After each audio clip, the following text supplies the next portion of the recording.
Al-Ikhlas artinya memurnikan keesaan Allah. Surat Al-Ikhlas terdiri dari 4 ayat, merupakan urutan surat ke-112 di dalam Al-Quran, di mana yang sudah kita ketahui di dalam Al-Quran terdapat 114 surat. Surat Al-Ikhlas diturunkan di kota Mekah dan termasuk ke dalam surat Makkiyah.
Anak-anakku sekalian, selanjutnya adalah lafal surat Al-Ikhlas.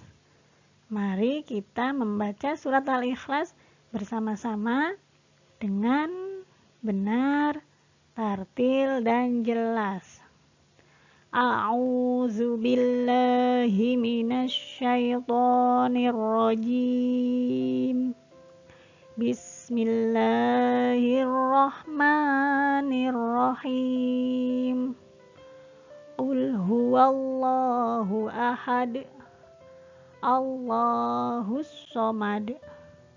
Lam yalid walam yulad. Walam yakullahu kufuwan ahad. Ulangi ya, anak-anak ditirukan di rumah. Bismillahirrahmanirrahim.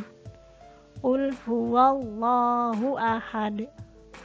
Allahus somad. Lam yalid walam yulad. Walam yakullahu kufuwan ahad. Artinya, katakanlah dialah Allah yang Maha Esa. Allah adalah Tuhan tempat kita bergantung segala sesuatu. Dia tidak beranak dan tidak pula diperanakan, dan tidak ada seorang pun yang setara dengan Dia. Baiklah anak-anak, setelah kita melafalkan surat Al-Ikhlas, selanjutnya kita akan mempelajari isi ataupun pesan dari surat Al-Ikhlas.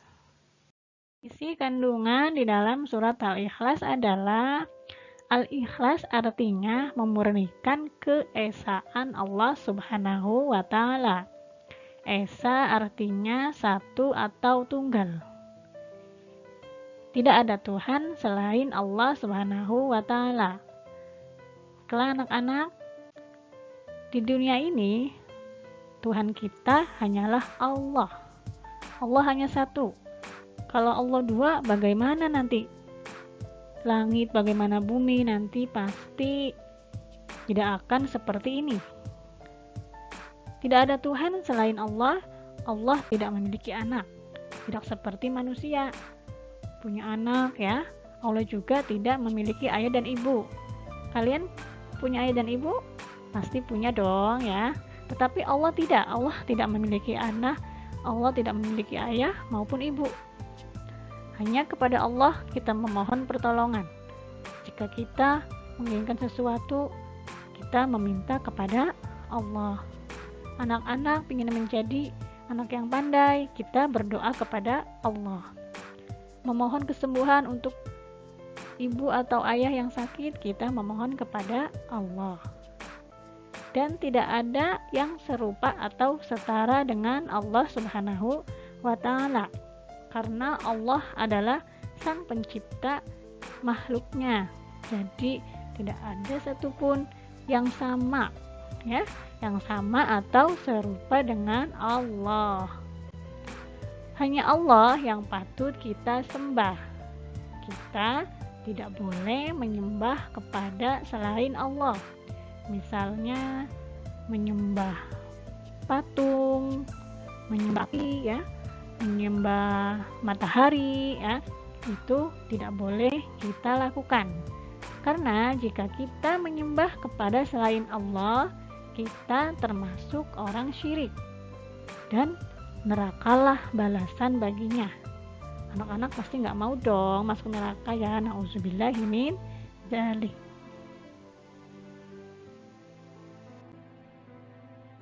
Alhamdulillahirrabbilalamin. Anak-anakku sekalian, untuk pertemuan kali ini selesai. Sampai jumpa pada pertemuan selanjutnya. Mari kita tutup pembelajaran hari ini dengan doa setelah belajar. Bismillahirrahmanirrahim. Allahumma inni istaudi'uka ma 'allamtani fardudhu ilayya 'inda hajati wa la tansanihi ya rabbal alamin. Billahi taufik wal hidayah. Wassalamualaikum warahmatullahi wabarakatuh.